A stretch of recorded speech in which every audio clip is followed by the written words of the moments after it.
Surah Al-Mu'min ya number 71. أعوذ بالله من الشيطان الرجيم. بسم الله الرحمن الرحيم. ولو اتبع الحق أهواءهم لفسدت السماوات والأرض ومن فيهن بل أتيناهم بذكرهم فهم عن ذكرهم معرضون أم تسألهم خرجا فخراج ربك خير وهو خير الرازقين وإنك لتدعوهم إلى صراط مستقيم وإن الذين إن لله كازين تنجا شمبي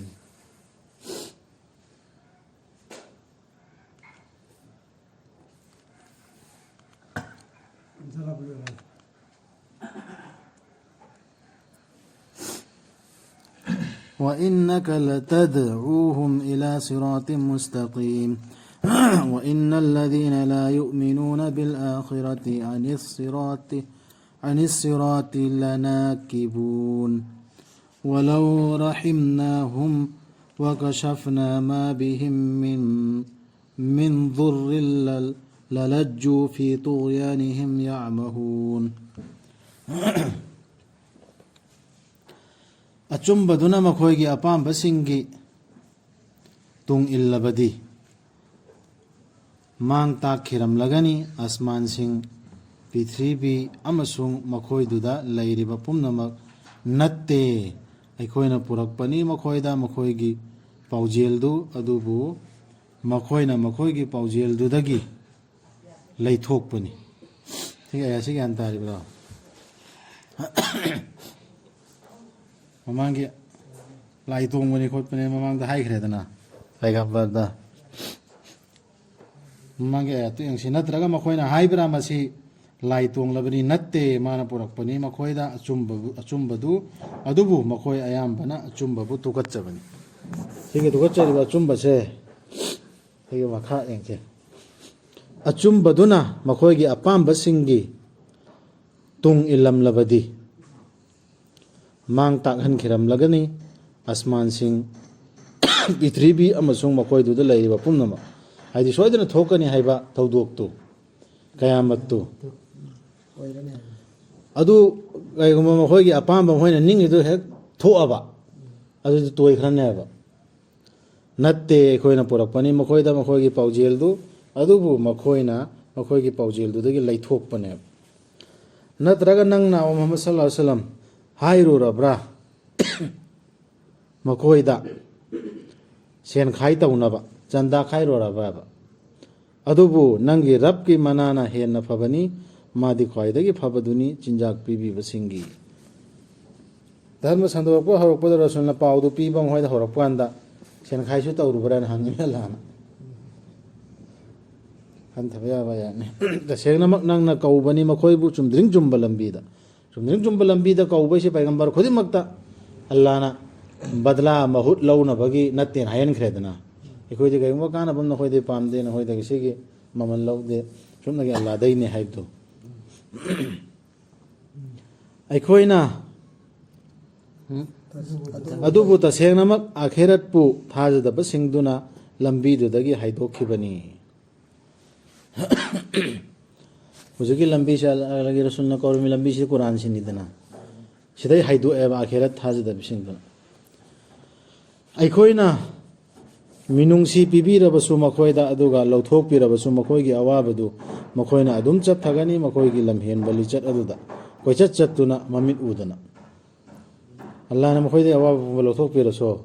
moi haloe achum badr lai laoe adum mamit udana koichat chattun laine aikoina phajin khibani makhoibu dandi piduna halaknaba adubu makhoina nonba tawkhide makhoigi rapta natraga nijarakpa tawkhide nolukna Allah na phajin khia makhoisi dandi grapidna awana tahandan tawra changyang tawduna edi halaknaba gi adroso adum muktan le aidokna aikoina hek hangdoktri phau makhoida thong ama साथीबा दंदी की मधुददी मखोई मदुगी मनुंगदा निंगबा कायगनी क़यामत की अजाब तो अदु उल्लब कांददी निंगबा कायरने माननी पुथोक पिरकलिबदु हापीरिबदु नखोयदा ताबगी शक्ति उबगी शक्ति अमसुंग थमोइसिंग अदुबु खजिक्तनी नखोयना तौबीमल उलिबदु ताबगी शक्ति सु उबगी शक्ति सु लोयना शक्ति पुंबसे अल्लाह ना हापीरि मेब अदुगी तौबीमल सु खंगदेब हाइदी तारिदुरसु खंथरुदेब कुरान की आयत तारे अल्लाह ना सु तहल्लिबा मोंदा अदुसु खंथदब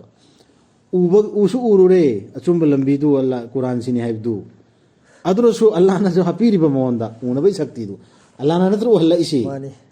अदुरसु मा तौबीमल खंगदे अदुरसु पोंथोक चौथोकतना ऐसे कोई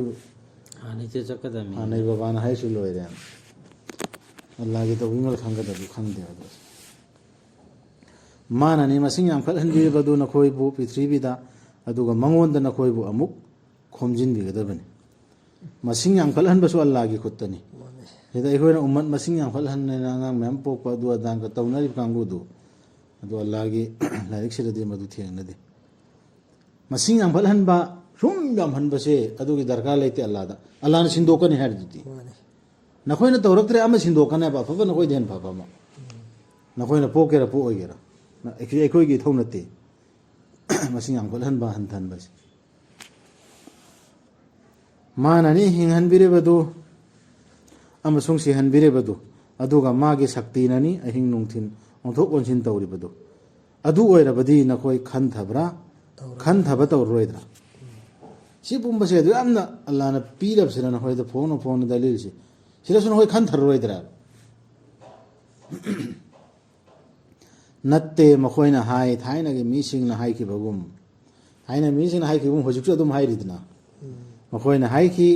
अखोयना सीख्रबदा अमसुंग ओइख्रबदा उफुल अमसुंग सरुसिंग अखोयबु तसेंगना अमु हिंगलहनदौरिब्रा सिगी सिनेबा चिंगनरसि मचिन हायदसु होजिकसु चिंगनायबा चिंगनदुना नत्र मान तबद्रिदु अखोयना मसी वादा तौदुना लागले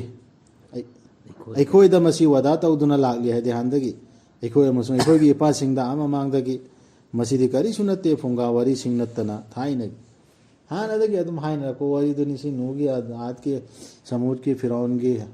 आदम की हांदे बाबा खोयदा दुम लीद लापदुनि कैसु नत्तेना खनबदु अदु पोतुने लान फोंदोइस हायो ओ मोहम्मद सल्लल्लाहु अलैहि वसल्लम कनागिनो पृथ्वीसी अमसुंग मसीदा लैरबा पुनमक्सी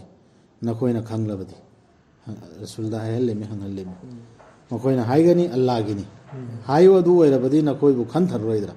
सिबु मदि लोइन अल्लाह गिनी हायरिमी लारिक सिसु अल्लाह गिनी हायरिमी इस अल्लाह ना उनाम भौ अल्लाह की ऑर्डर याउदन लेंगमदे हाय नत्रा अदुगा अमुका तौबीमलना खंगदबा सिगी लंबी सि पाइसि हायबदना यादा अल्लाह की वही सिपाही दम हायबदना यादा हायो कनानो रब्तु आसमान तरेतुगी अमदि रब्तु अचौ फंबालदुगी अर्स्तुगी सिसु हंगलिमी मखोयना हायगनी अल्लाह नि हायो अदु ओइरबदि नखोय माबु कीदब्रा माबु कीदब्रा हरदि की हरकनी हंगुरदि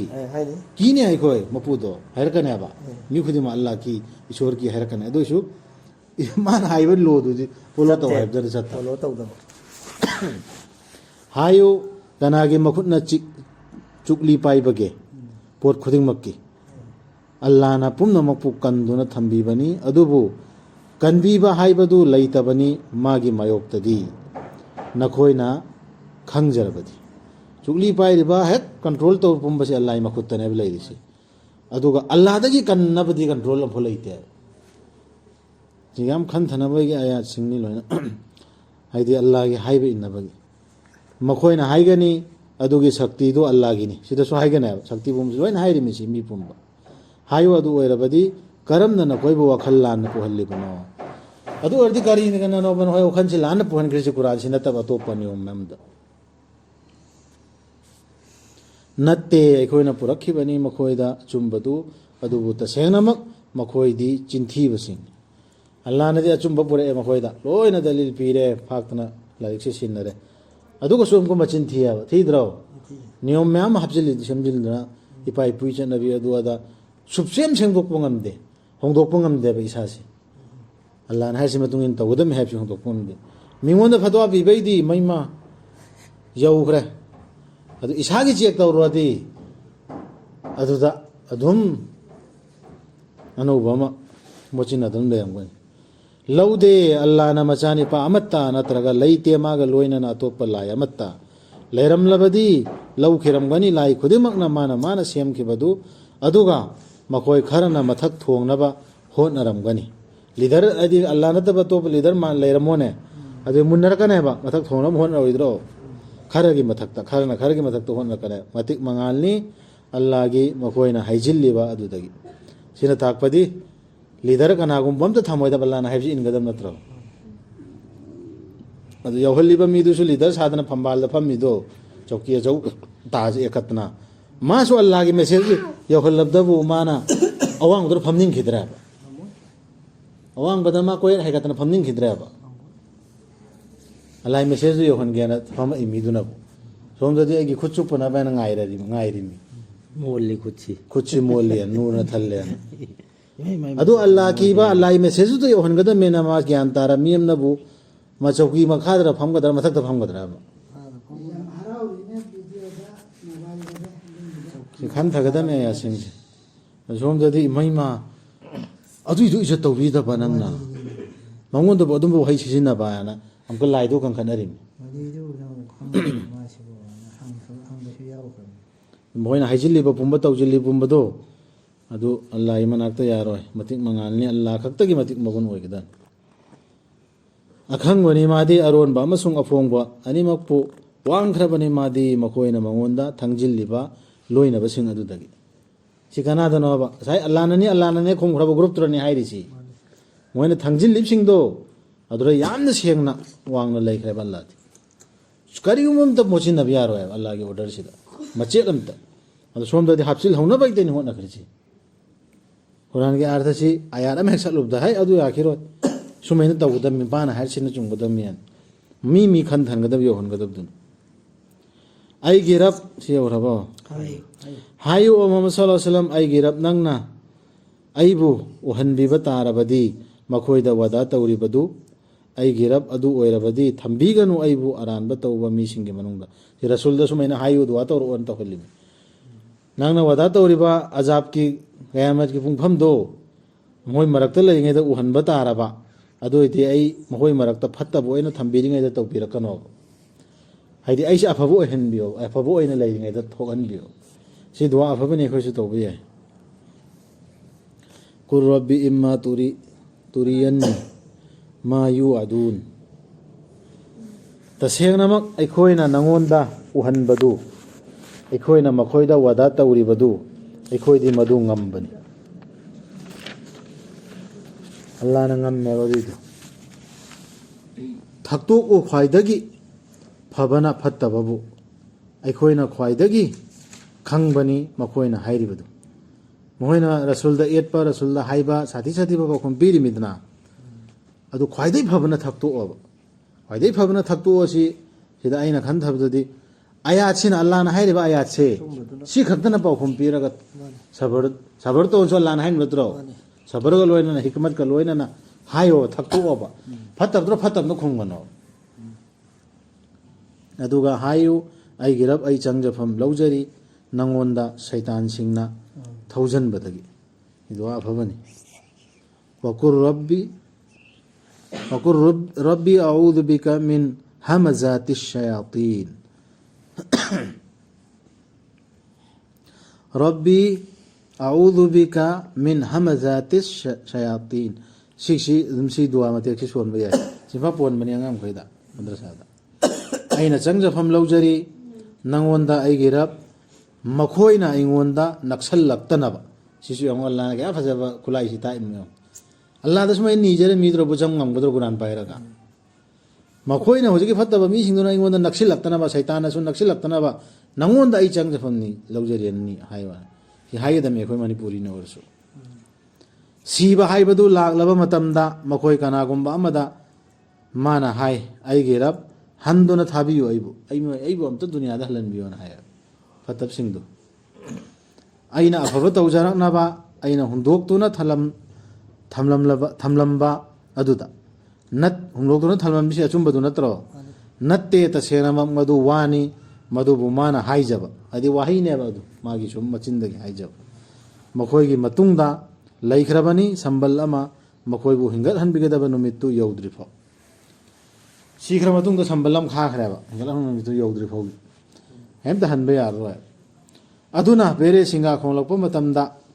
ꯁꯨꯔ ꯈꯣꯡꯂꯛꯄ ꯃꯇꯝꯗꯨ ꯑꯗꯨ ꯂꯩꯔꯔꯣꯏ ꯃꯔꯤ ꯃꯇꯥ ꯍꯥꯏꯕꯗꯨ ꯃꯈꯣꯏꯒꯤ ꯃꯔꯛꯇ ꯅꯨꯃꯤꯠꯇꯨꯗ ꯅꯠꯇ꯭ꯔꯒ ꯃꯈꯣꯏꯅ ꯑꯃꯅ ꯑꯃꯒꯤ ꯋꯥ ꯍꯪꯅꯔꯔꯣꯏ ꯀꯌꯥꯝ ꯅꯨꯃꯤꯠꯇꯨꯗ ꯑꯃꯅ ꯑꯃꯒꯤ ꯋꯥꯁꯨ ꯍꯪꯅꯔꯔꯣꯏ ꯑꯗꯨꯗꯩ ꯃꯔꯤ ꯃꯇꯥꯁꯨ ꯂꯩꯔꯔꯣꯏ ꯑꯗꯨꯒ ꯃꯍꯥꯛꯇꯨ ꯃꯥꯒꯤ ꯐꯂꯥꯗꯨ ꯂꯨꯝꯂꯕ ꯑꯐꯕ ꯊꯕꯛꯅ ꯃꯈꯣꯏꯗꯨꯅꯤ ꯃꯪꯒꯜ ꯑꯣꯏꯔꯕꯁꯤꯡꯗꯣ ꯑꯗꯨꯒ ꯃꯍꯥꯛꯇꯨ ꯃꯥꯒꯤ ꯐꯂꯥꯗꯨ ꯌꯥꯡꯂꯕ ꯃꯈꯣꯏꯗꯨꯅꯤ ꯃꯁꯥ ꯃꯥꯡꯖꯔꯕꯁꯤꯡ ꯍꯥꯏꯕꯗꯨ ꯖꯍꯟꯅꯝꯗ ꯃꯇꯝ ꯆꯨꯞꯄ ꯂꯩꯔꯒꯗꯕ ꯗꯥꯛ ꯍꯛꯀꯅꯤ ꯃꯈꯣꯏꯒꯤ ꯃꯃꯥꯏꯁꯤꯡꯗ ꯃꯩꯅ ꯑꯗꯨꯒ ꯃꯗꯨꯗ ꯃꯈꯣꯏ ꯃꯌꯥ ꯍꯤꯒꯠꯀꯅꯤ ꯆꯤꯟꯕꯥꯟ ꯐꯩꯔꯗꯨꯅ ꯆꯤꯟꯕꯥꯟ ꯈꯔꯁꯤ ꯐꯩꯗꯅ ꯃꯌꯥ ꯍꯤꯒꯠꯀꯅꯤ ꯍꯥꯏꯕ ꯁꯤꯟꯕꯩ ꯕꯩꯗꯨꯅꯤ ꯌꯥꯗ ꯍꯥꯏꯒꯅꯤ ꯃꯈꯣꯏꯗ ꯑꯩꯒꯤ ꯑꯌꯥꯠꯁꯤꯡ ꯊꯤꯊꯈꯤꯗꯕ꯭ꯔꯥ ꯅꯈꯣꯏꯗ ꯑꯗꯨꯕꯨ ꯅꯈꯣꯏꯅ ꯃꯈꯣꯏꯗꯨꯕꯨ ꯌꯥꯈꯤꯗꯕ ꯅꯠꯇ꯭ꯔꯥ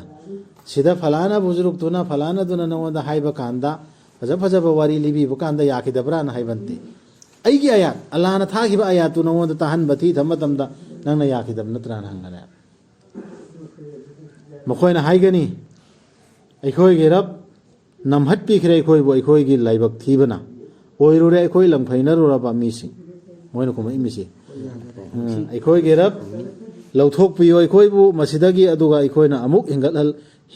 ꯍꯟꯖꯤꯜꯂꯕꯗꯤ ꯍꯥꯏꯕ ꯏꯟꯗꯕꯗ ꯑꯗꯨ ꯑꯣꯏꯔꯕꯗꯤ ꯇꯁꯦꯡꯅ ꯑꯃ ꯑꯩꯈꯣꯏ ꯑꯣꯏꯔꯒꯅꯤ ꯑꯔꯥꯟꯕ ꯇꯧꯕꯁꯤꯡ ꯄꯨꯔꯥ ꯆꯥꯟꯁ ꯑꯃ ꯇꯥꯛꯏꯃꯤ ꯑꯝꯇ ꯆꯥꯟꯁ ꯑꯗꯨ ꯄꯤꯌꯨ ꯍꯥꯏꯕꯒꯨꯝꯕꯅꯦꯕ ꯑꯩꯈꯣꯏ ꯑꯃꯨꯛꯀ ꯍꯟꯖꯤꯜꯂꯕ ꯑꯗꯨ ꯑꯣꯏꯗꯤ ꯑꯩꯈꯣꯏ ꯑꯣꯏꯖꯔꯒꯦꯅ ꯍꯥꯏꯕ ꯑꯜꯂꯥꯍꯅ ꯍꯥꯏꯕꯤꯒꯅꯤ ꯂꯩꯔꯣ ꯅꯈꯣꯏ ꯃꯗꯨꯗ ꯇꯨꯀꯠꯆꯔꯕ ꯑꯣꯏꯅ ꯋꯥ ꯍꯥꯏꯔꯛꯂꯒꯅꯨ ꯑꯩꯉꯣꯟꯗ ꯋꯥꯐꯥꯎ ꯉꯥꯡꯉꯛꯑꯅꯨ ꯍꯥꯏ ꯋꯥ ꯍꯥꯏꯔꯛꯑꯅꯨ ꯑꯩꯉꯣꯟꯗ ꯋꯥꯐꯥꯎ ꯂꯣꯜꯂꯛꯑꯅꯨꯅ ꯊꯤꯡꯈ꯭ꯔꯅꯦ ꯇꯁꯦꯡꯅꯃꯛ ꯂꯩꯈꯤꯕꯅꯤ ꯑꯩꯒꯤ ꯏꯅꯥꯏꯁꯤꯡꯒꯤ ꯀꯥꯡꯕꯨ ꯑꯃ ꯃꯈꯣꯏꯅ ꯍꯥꯏꯖꯈꯤꯕ ꯑꯩꯈꯣꯏꯒꯤ ꯔꯕ ꯑꯩꯈꯣই ꯊꯥꯖꯔꯦ ꯁꯨꯝꯕ ꯃꯤꯁꯤꯡꯁꯤ ꯑꯩꯈꯣꯏ ꯊꯥꯖꯔꯦ ꯑꯗꯨꯅ ꯀꯣꯛꯄꯤꯌꯨ ꯑꯩꯈꯣꯏꯕꯨ ꯑꯗꯨꯒ ꯃꯤꯅꯨꯡꯁꯤ ꯂꯩꯕꯤꯌꯨ ꯑꯩꯈꯣꯏꯗ ꯅꯪꯗꯤ ꯈ꯭ꯋꯥꯏꯗꯒꯤ ꯐꯕꯗꯨꯅꯤ ꯃꯤꯅꯨꯡꯁꯤ ꯂꯩꯕꯁꯤꯡꯒꯤ ꯁꯤ ꯗꯨआ ꯇꯧꯕ ꯀꯥꯡꯕꯨꯁꯤꯅ ꯑꯐꯕ ꯀꯥꯡꯕꯨꯒꯤꯅꯤꯗꯅ ꯑꯗꯨꯕꯨ ꯅꯈꯣꯏꯅ ꯂꯧꯈꯤꯕꯅꯤ ꯃꯈꯣꯏꯕꯨ ꯀꯔꯦꯝꯅꯐꯝ ꯑꯣꯏꯅ ꯍꯧꯖꯤꯛꯀꯤ ꯗꯨआ ꯇꯧꯕ ꯀꯥꯡꯕꯨꯗꯨ ꯀꯔꯦꯝꯅꯐꯝ ꯑꯣꯏꯅ ꯃꯗꯨꯅ ꯅꯈꯣꯏꯕꯨ ꯀꯥꯎꯍꯟꯗ꯭ꯔꯤꯐꯥꯎ ꯑꯩꯕꯨ ꯅꯤꯡꯁꯤꯡꯕꯗꯨ ꯑꯜꯂꯥꯍꯕꯨ ꯅꯤꯡꯁꯤꯡꯕꯗꯨ ꯀꯥꯎꯍꯟꯗ꯭ꯔꯤꯐꯥꯎ ꯀꯔꯦꯝꯅꯈꯤꯕ ꯑꯗꯨꯒ ꯅꯈꯣꯏꯅ ꯃꯈꯣꯏꯕꯨ ꯅꯣꯛꯅꯈꯤꯕꯅꯦ ꯍꯧꯖꯤꯛꯀꯤ ꯗꯨआ ꯇꯧꯕ ꯀꯥꯡꯕꯨ ꯊꯥꯖꯕ ꯀꯥꯡꯕꯨꯗꯨ ꯅꯣꯛꯅꯈꯤ ꯇꯁꯦꯡꯅꯃꯛ ꯑꯩꯅ ꯍꯥꯏꯗꯤ ꯑꯜꯂꯥꯍꯅ ꯃꯅꯥ ꯄꯤꯕꯤꯔꯕꯅꯤ ꯃꯈꯣꯏꯗ ꯉꯁꯤꯒꯤ ꯅꯨꯃꯤꯠꯇ ꯃꯈꯣꯏꯅ ꯈꯥꯡꯖꯈꯤꯕ ꯍꯥꯏꯗꯤ ꯅꯣꯛꯅꯕꯗꯨ ꯈꯥꯡꯖꯈꯤꯕ ꯑꯗꯨꯒꯤ ꯃꯗꯨꯗꯤ ꯃꯈꯣꯏ ꯑꯣꯏꯔꯕꯅꯤ ꯀꯥꯟꯅꯖꯔꯕꯁꯤꯡ ꯁꯤꯅ ꯇꯥꯛꯄꯗꯤ ꯈꯥꯡꯖꯕ ꯑꯃ ꯗꯔꯀꯥꯔ ꯂꯩꯇ꯭ꯔꯣ ꯈꯥꯡꯕ ꯑꯃ ꯅꯣꯛꯅꯔꯛꯄ ꯀꯔꯦꯝꯅꯔꯛꯄ ꯃꯩ ꯃꯁꯤꯕꯨ ꯈꯨꯝꯅꯔꯤꯁꯤ ꯀꯨꯔꯥꯟ ꯆꯠꯂꯤꯃꯦꯒ ꯀꯨꯔꯥꯟ ꯄꯥꯔꯤꯃꯦꯒ ꯑꯥꯔꯊ ꯍꯜꯂꯤꯃꯦꯒ ꯇꯧꯔꯤꯅꯦ ꯀꯔꯤ ꯈꯪꯉꯗꯅ ꯅꯣꯛꯅꯗꯅ ꯈꯣꯠꯅ ꯀꯔꯦꯝꯒ ꯊꯩꯅꯕꯗꯨ ꯑꯗꯨꯗꯣ ꯈꯨꯝꯅꯧ ꯍꯥꯏꯗꯦ ꯑꯜꯂꯥꯍꯅ ꯁꯤꯗ ꯈꯥꯡꯖꯈꯤꯕꯗꯨꯒꯤ ꯃꯥꯅ ꯍꯥꯏꯔꯤꯌꯦ ꯃꯥꯅ ꯍꯥꯏꯕꯤꯒꯅꯤ ꯑꯜꯂꯥꯍꯅ ꯍꯥꯏꯕꯤꯒꯅꯤ ꯀꯌꯥꯝ ꯀꯨꯏꯅ ꯅꯈꯣꯏ ꯂꯩꯔꯝꯕꯒꯤ ꯄ꯭ꯔꯤꯊꯤꯕꯤꯗ ꯆꯍꯤ ꯃꯁꯤꯡ ꯄꯥꯕꯗ ꯑꯜꯂꯥꯍꯅ ꯍꯪꯉꯛꯏꯅꯤ ꯃꯈꯣꯏꯅ ꯍꯥꯏꯒꯅꯤ ꯑꯩꯈꯣꯏ ꯂꯩꯖꯔꯝꯕꯅꯤ ꯅꯣꯡꯃ ꯅꯠꯇ꯭ꯔꯒ ꯅꯣꯡꯃꯒꯤ ꯁꯔꯨꯛ ꯈꯔ ꯑꯗꯨꯅ ꯍꯪꯕꯤꯌꯨ ꯆꯍꯤ ꯃꯁꯤꯡ ꯊꯤꯕꯁꯤꯡꯗ ꯁꯤ ꯇꯨꯝꯃꯨꯔꯝꯃꯤꯅ ꯈꯪꯗ꯭ꯔꯦꯗꯅ ꯃꯤꯁꯤꯡꯗꯨꯒꯤꯅꯤ ꯇꯥꯛꯏꯁꯤ ꯑꯜꯂꯥꯍꯅ ꯍꯥꯏꯕꯤꯒꯅꯤ ꯅꯈꯣꯏ ꯂꯩꯔꯝꯕ ꯅꯠꯇꯦ ꯁꯨꯞꯅꯒꯤ ꯃꯇꯝ ꯈꯔꯈꯛ ꯅꯠꯇꯅ ꯀꯔꯤꯒꯨꯝꯕ ꯅꯈꯣꯏꯅ ꯃꯗꯨ ꯈꯪꯖꯔꯝꯂꯕꯗꯤ ꯁꯦꯟ ꯇꯥꯛꯄꯗꯤ ꯈꯖꯤꯛ ꯈꯛꯇꯅꯤ ꯁꯤ ꯈꯪꯗ꯭ꯔꯦ ꯑꯩꯈꯣꯏ ꯍꯤꯡꯉꯤꯁꯦ ꯁꯤ ꯍꯌꯦꯡ ꯁꯤꯔꯦ ꯈꯜꯂꯣ ꯍꯧꯖꯤꯛ ꯁꯤꯔꯦ ꯈꯜꯂꯣ ꯑꯩꯗꯤ ꯇꯨꯝꯈ꯭ꯔꯃꯦ ꯀꯌꯥꯃꯠꯅꯦ ꯑꯗꯨꯝ ꯁꯤꯕꯒ ꯍꯧꯒꯠꯂꯗꯕꯅꯤ ꯑꯗꯨꯝ ꯀꯌꯥꯃꯠ ꯍꯧꯖꯤꯛ ꯑꯍꯤꯡ ꯇꯨꯝꯃꯤꯁꯤ ꯃꯪꯐꯥꯎꯅꯔꯛꯄꯗ ꯑꯌꯨꯛꯇ ꯐꯃꯨꯡ ꯂꯩꯔꯝꯃꯤ ꯑꯋꯣꯏꯕꯩ ꯄꯨꯡꯇꯨꯝ ꯇꯨꯝꯈꯤꯕꯗꯨ ꯑꯣꯏꯔꯝꯃꯗꯤ ꯀꯌꯥꯃꯠꯇ ꯍꯧꯒꯠꯇꯣꯔꯤꯃꯤ ꯑꯗꯨ ꯑꯍꯤꯡꯗꯨ ꯈꯛꯇꯅꯤ ꯅꯈꯣꯏꯅ ꯈꯜꯂꯝꯂꯕ꯭ꯔꯥ ꯃꯗꯨꯗꯤ ꯑꯜꯂꯥꯍꯅ ꯅꯈꯣꯏꯕꯨ ꯀꯥꯟꯅꯗꯕꯗ ꯁꯦꯝꯈꯤꯕꯅꯤ ꯍꯥꯏꯅ ꯑꯗꯨꯒ ꯃꯗꯨꯗꯤ ꯑꯩꯈꯣꯏꯗ ꯅꯈꯣꯏꯕꯨ ꯑꯃꯨꯛ ꯍꯜꯂꯛꯂꯔꯣꯏ ꯍꯥꯏꯅ ꯁꯤ ꯈꯜꯂꯨꯕ꯭ꯔꯥ ꯍꯥꯏꯕ ꯅꯈꯣꯏ ꯑꯩꯉꯣꯟꯗ ꯍꯜꯂꯛꯑꯔꯣꯏ ꯅꯈꯣꯏꯁꯦ ꯍꯦꯛꯇ ꯐꯥꯒꯤꯗꯧ ꯗꯨꯅꯤꯌꯥꯗ ꯆꯥꯔ ꯊꯛꯑꯒ ꯍꯤꯡꯉꯨꯔꯣ ꯑꯀꯦ ꯑꯃꯧ ꯀꯩꯗꯧꯗꯅ ꯍꯤꯡꯉꯨꯔꯣ ꯋꯥꯈꯜ ꯕꯨꯙꯤ ꯂꯧꯁꯤꯡ ꯊꯥꯗꯗꯅ ꯏꯁꯩ ꯁꯛꯇꯅ ꯗꯥꯟꯁ ꯇꯧꯗꯅ ꯍꯤꯡꯉꯨꯔꯣꯅ ꯊꯥꯔꯛꯏꯕ꯭ꯔꯥꯅ ꯈꯜꯂꯨꯕ꯭ꯔꯥ ꯅꯈꯣꯏꯅ ꯑꯄꯥꯝ ꯑꯄꯥꯝ ꯇꯧꯔꯦꯅꯦ ꯇꯧꯗꯨꯅ ꯍꯤꯡꯉꯨꯔꯣ ꯈꯜꯂꯤꯕ꯭ꯔꯥꯅ ꯑꯜꯂꯥꯍꯅ ꯍꯪꯉꯤ ꯑꯗꯨꯅ ꯋꯥꯡꯈ꯭ꯔꯕꯅꯤ ꯑꯜꯂꯥꯗꯤ ꯅꯤꯡꯊꯧꯔꯦꯟꯗꯨ ꯑꯆꯨꯝꯕꯗꯨ ꯂꯩꯇꯕꯅꯤ ꯂꯥꯏ ꯑꯃꯠꯇ ꯃꯥ ꯅꯠꯇꯅ ꯔꯕꯇꯨ ꯆꯤꯡ ꯂꯦꯝꯂꯕ ꯐꯝꯕꯥꯜꯒꯤ ꯑꯗꯨꯅ ꯑꯜꯂꯥ ꯈꯛꯇꯒꯤ ꯑꯩꯈꯣꯏ ꯑꯜꯂꯥ ꯈꯛꯇ ꯂꯥꯠꯀꯗꯕꯅꯤ ꯀꯅꯥꯒꯨꯝꯕꯅ ꯀꯧꯖꯔꯕ ꯑꯜꯂꯥꯒ ꯂꯣꯏꯅꯅ ꯑꯇꯣꯞꯄ ꯂꯥꯏ ꯑꯃ ꯉꯁꯥꯏ ꯃꯊꯛꯇ ꯍꯥꯏꯈ꯭ꯔꯦꯗꯅ ꯑꯜꯂꯥꯅꯦꯗꯤ ꯂꯣꯏꯅ ꯈꯨꯝꯕ ꯀꯥꯡꯕꯨ ꯑꯗꯨꯒ ꯑꯜꯂꯥ ꯅꯠꯇꯕ ꯑꯇꯣꯞꯄ ꯑꯃꯁꯨ ꯌꯥꯟꯁꯤꯜꯂꯕ ꯃꯗꯨꯒꯤ ꯗꯂꯤꯜ ꯂꯩꯇꯅ ꯗꯂꯤꯜꯗꯤ ꯂꯩꯇꯕ ꯑꯜꯂꯥꯅ ꯍꯥꯏꯔꯛꯄꯁꯨ ꯂꯩꯇꯕ ꯃꯉꯣꯟꯗ ꯑꯗꯨ ꯑꯣꯏꯔꯕꯗꯤ ꯂꯩꯈ꯭ꯔꯕꯅꯤ ꯃꯥꯒꯤ ꯍꯤसाꯕꯇꯤ ꯃꯥꯒꯤ ꯔꯕꯀꯤ ꯃꯅꯥꯛꯇ ꯁꯤꯒꯤ ꯃꯤꯁꯤꯒꯁꯨ ꯃꯨꯛꯅꯅꯤꯡꯉꯥꯏ ꯑꯩꯈꯣꯏ ꯏꯊꯧ ꯂꯩꯇꯦꯕ ꯃꯥꯏ ꯃꯅꯥꯛꯇ ꯑꯜꯂꯥꯍ ꯃꯅꯥꯛꯇ ꯃꯥꯏ ꯍꯤसाब ꯂꯩꯈ꯭ꯔꯦꯕ ꯇꯁꯦꯡꯅꯃꯛ ꯃꯪꯒꯜ ꯑꯣꯏꯔꯔꯣꯏꯗꯕꯅꯤ ꯊꯥꯖꯗꯕꯁꯤꯡꯗꯤ ꯍꯥꯏꯌꯣ ꯃꯨꯍꯝꯃꯗ ꯁꯜꯂꯜꯂꯥꯍꯨ ꯑꯂꯩꯍꯤ ꯋꯁꯜꯂꯝ ꯑꯩꯒꯤ ꯔꯕ ꯀꯣꯛꯄꯤꯌꯨ ꯑꯩꯈꯣꯏꯕꯨ ꯑꯃꯁꯨꯡ ꯃꯤꯅꯨꯡꯁꯤ ꯂꯩꯕꯤꯌꯨ ꯑꯩꯈꯣꯏꯗ ꯅꯪꯗꯤ ꯈ꯭ꯋꯥꯏꯗꯒꯤ ꯐꯕꯗꯨꯅꯤ ꯃꯤꯅꯨꯡꯁꯤ ꯂꯩꯕꯁꯤꯡꯒꯤ ꯑꯐꯕꯁꯤ ꯇꯧꯔ ꯃꯇꯨꯡꯗ ꯑꯜꯂꯥꯍꯅ ꯍꯥꯏꯕꯁꯤ ꯏꯜꯂ ꯃꯇꯨꯡꯗ ꯗꯨआ ꯇꯧꯕꯩ ꯇꯥꯛꯏꯁꯤ ꯀꯨꯔꯥꯟꯗ ꯇꯥꯛꯏꯁꯤ ꯄꯩꯒꯝꯕꯔꯁꯤꯡꯁꯤꯅꯅꯦ ꯑꯜꯂꯥꯍꯅ ꯍꯥꯏꯕꯗꯨ ꯏꯜꯂ ꯃꯇꯨꯡꯗꯅꯦꯕ ꯗꯨआ ꯇꯧꯅꯕꯩ ꯇꯥꯛꯏꯁꯤ ꯑꯗꯨꯗ ꯑꯔꯕꯤꯅ وقل رب اغفر وارحم وانت خير الراحمين ꯁꯤ ꯑꯇꯦꯟꯕ ꯗꯨआꯅꯤ ꯆꯤꯡꯐꯥꯄꯨꯕ ꯌꯥꯏ ꯄꯩꯒꯝꯕꯔ ꯈꯨꯗꯤꯡꯃꯛꯇ ꯗꯨआꯒꯤ ꯅꯤꯌꯣꯝ ꯇꯥꯛꯏꯁꯦ ꯍꯥꯏꯕ ꯏꯜꯂꯕ ꯃꯇꯨꯡ ꯑꯐꯕ ꯇꯧꯔ ꯃꯇꯨꯡꯗꯅꯦꯕ ꯁꯨꯃꯥꯏꯅ ꯊꯦꯡꯅꯗ꯭ꯔꯥ ꯑꯌꯥꯝꯕꯅ ꯑꯗꯨꯗꯒꯤ ꯀꯔꯤ ꯑꯩꯈꯣꯏꯗ ꯁꯤꯗ ꯑꯩꯈꯣꯏꯅ ꯇꯧꯔꯤꯕ ꯗꯨआꯁꯤꯅ ꯑꯔꯥꯟꯕ ꯃꯌꯥꯝ ꯑꯃ ꯇꯧꯔꯕ ꯃꯇꯨꯡꯗ ꯇꯧꯕ ꯗꯨआ ꯑꯣꯏꯕ ꯑꯗꯨ ꯈꯦꯠꯅꯩꯕ ꯁꯤꯁꯤ ꯈꯪꯒꯗꯕ ꯑꯐꯕꯁꯤ ꯇꯧꯔ ꯃꯇꯨꯡꯗ ꯗꯨआ ꯇꯧꯒꯗꯕꯅꯤ